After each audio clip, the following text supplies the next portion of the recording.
Hi, I'm Brooke Fishman, and I want to tell you about a little known Amutah, that's a nonprofit organization in Israel that's very important in the temple movement, in building the third temple and bringing the coming of Mashiach. This organization is called Kanfei Nesharim Leman HaKahal. Now, I want to tell you why they're so important. Here's a copy of the approved purposes of this organization. Every organization that gets registered with the government in Israel has to present their purposes, and their purposes have to be approved or disapproved by the government. Now, jump down to number 5 here. This is in Hebrew. So I'm going to just tell you what this is in Hebrew and then explain it in English. In Hebrew, this reads, L'hakriv korbanot tziburit shedocha etuma al har bayit im reshut shel hamishtarar. That means that our organization has an official lawful purpose approved by the government to be involved in bringing sacrifice on the Temple Mount that is approved by the police. In other words, not done clandestinely. We are the only organization in Israel that has been able to get this purpose included in our official list of purposes. But that's not all. Let's look now at number 6, our last purpose. Number 6. La'avir et shetach ahar bayit liyorshei David HaMelech b'shavil abniyat Beit HaMikdash.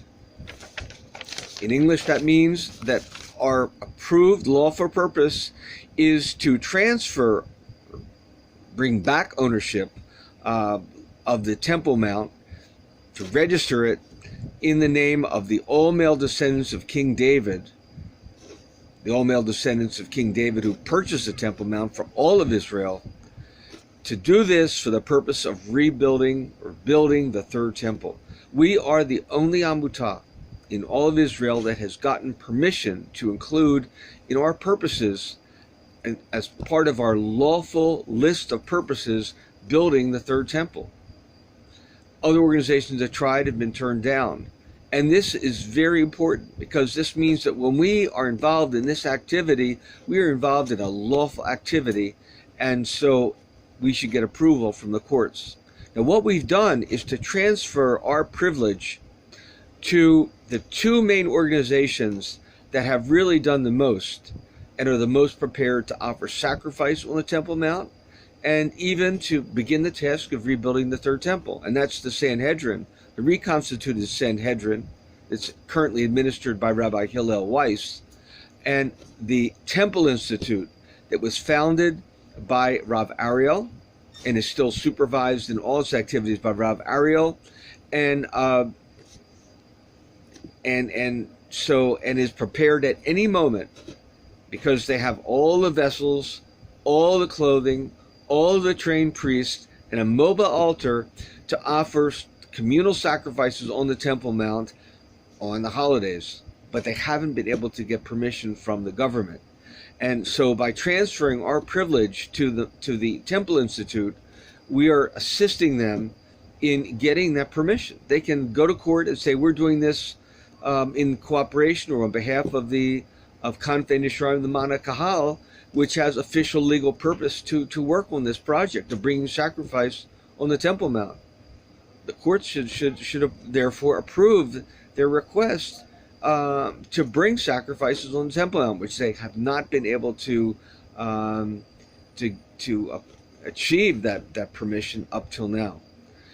Currently, we are working on the first part of our purpose number 6, the last purpose. That is, we are currently working to register the Temple Mount, parts of the Temple Mount purchased by King David 3,000 years ago for all of Israel, on behalf of all of Israel, because as a king, he's bound by laws, and because of the prophecy connected with the Temple Mount, the house of David is bound in acquiring the Temple Mount or registering the Temple Mount in the name of the house of David, to do this on behalf of all of Israel, all Jews from all of the tribes. And we're currently involved in that process. This involves presenting a lot of documents. Just for example, we got permission from Lean Rittmeyer, the world expert on where exactly is the Temple Mount, because we have to demonstrate to the Land Registry Bureau, it's called Tabu in Israel, we have to demonstrate to them where exactly is the land that we're requesting to register. In other words, to prove that the land that we're requesting to register is the exact land that was purchased by King David. We are going to be presenting lineage records from men that have all male descent from King David. I mean, there are many descendants of King David, many great people, but there are only a few that can demonstrate that they are son after son after son, going all the way back to King Shaltiel.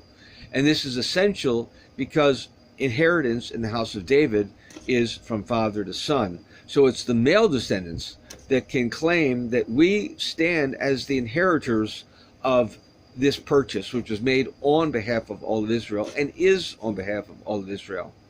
And therefore, this carries a lot of weight, because when you're dealing with real estate, records showing that you're the descendant of the person that purchased the property you're seeking to register are going to be looked at and are essential in the process. We have to acquire a complete survey of the Temple Mount, which is very expensive. We're working on this. We're seeking to acquire this from a Amutah that already made that survey, but was not allowed to pursue their goal for the reasons I've already mentioned. It wasn't part of their official purpose. They were stopped at the starting gate by the Prime Minister and by the Shin Bet.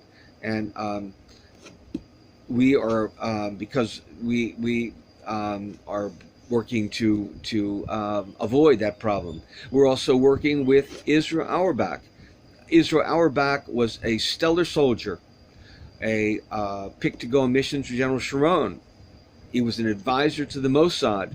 He's on good terms with the Mossad and the Shin Bet, and he's a descendant from King David with all his generations documented.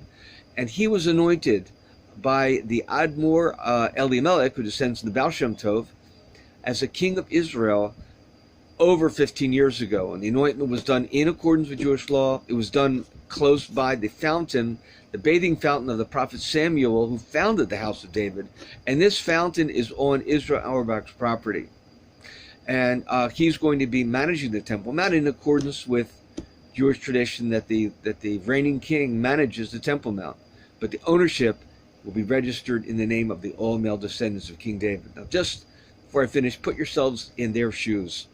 Suppose, I mean, if you're listening to this and you own a house or you own land, and you go away on a trip and you come back and somebody else is squatting on your land claiming to own that property, how would you feel? You'd be pretty mad. But the descendants, the all-male descendants of King David, are just amazing people. They're very amazing people, and they don't express any real extreme frustration or anger about this. But believe me, put yourselves in their shoes and think how you would feel if someone is involved in the process or project to bring sacrifices on the Temple Mount or build a third temple, and he doesn't include the all-male descendants of King David, who were the direct descendants of the person that purchased that property for all of Israel, but purchased it. You would feel very frustrated. And believe me, I'm sure that although they don't show it, that they do. And this is why I realized at the start the importance of including these people. We're appealing to you today because we need support for this project. All of this paperwork is extremely expensive. Acquiring a survey of the Temple Mount is thousands of dollars. Plus, when you want to register land, you have to use a lawyer. We're using Baruch Ben Yosef. Baruch is an experienced, respected lawyer who is known as a major player in all of the legal efforts that have been made for many years to bring sacrifice on the Temple Mount. And he came recommended by many lawyers, and we've been working with him for a long time. And we have to meet his legal fee. I do not believe in asking lawyers to go to bat on an issue this important without getting a full payment. You know, it's like asking a soldier to go to war without having the full armament that he needs to fight. And we have expensive of such as translating documents, not just providing them, but translating them, notarizing them, paying experts for their opinion.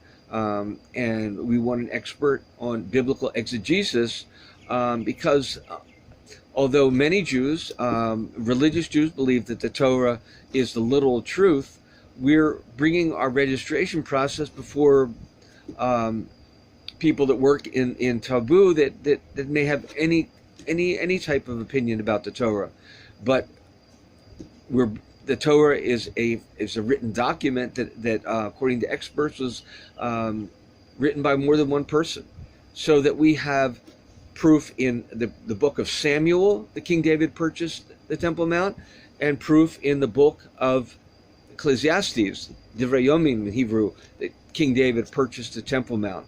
And experts on biblical exegesis believe this was written by two separate people. So this is not a disadvantage, it's an advantage, because we're going to the Tabu and saying, look, these are two separate written sources that tell the same story, that agree this with this. And this makes it a much more powerful case to say that the house of David purchased that property. We need experts to bring evidence that the house of David existed, that there are clay, what's called steels, ancient documents written on clay in 3 different places, 3 different countries that mention the house of David. There's stamps that have been discovered close to the Temple Mount that mention King Hezekiah. So we know that these are real people, that these are real events, and quite simply, this was a real estate purchase that was made, and we're simply asking the government to acknowledge that. In fact, the Temple Mount's not registered currently in any name. Why? Because it was purchased by the house of David and never sold, so there's no one else that really has any claim whatsoever to ownership of the Temple Mount. More than 30 different countries and leaders used force to conquer the Temple Mount. They didn't pay for it. The house of David wouldn't sell it. The last kings of the house of David that were tortured by King Nebuchadnezzar, even under torture or death, they wouldn't sell the Temple Mount. Temple Mount still rests as property of the house of David. And this is an important step, because once the Temple Mount is registered in the name of the house of David for all of Israel, this gives a much firmer position for Jews to request permission to build the third temple, and of course to negotiate with King Abdullah. This is a great world leader. It's not appropriate to simply present a document to the Israeli government and say, we want to move the Dome of the Rock and build a third temple. That's disrespectful to a really great world leader. We believe that the house of David will be able to negotiate with King Abdullah and that reach an agreement to move the buildings that sit on the place where the temple stands. And in this way, this will give the opportunity for King Abdullah to receive the respect of the world that people get that are great peacemakers. He's a man of peace, and he deserves that. He doesn't deserve to be undercut by a one-sided move. And this is why we have consistently, when we applied to become an Amatah and applied for our unique purposes that we were accepted, because we came with a position and an approach of respect for world leaders. And this will only enhance and shorten the time to the goal we're all seeking, which is building the third temple, bringing the public revelation of Mashiach. And so we ask for your support. Click on the links below, go to our crowdfunding page and make a contribution. And when we reach our goal, there won't be very long before we can all see in the press that the house of David is registered, that the Temple Mount is registered in the name of the house of David.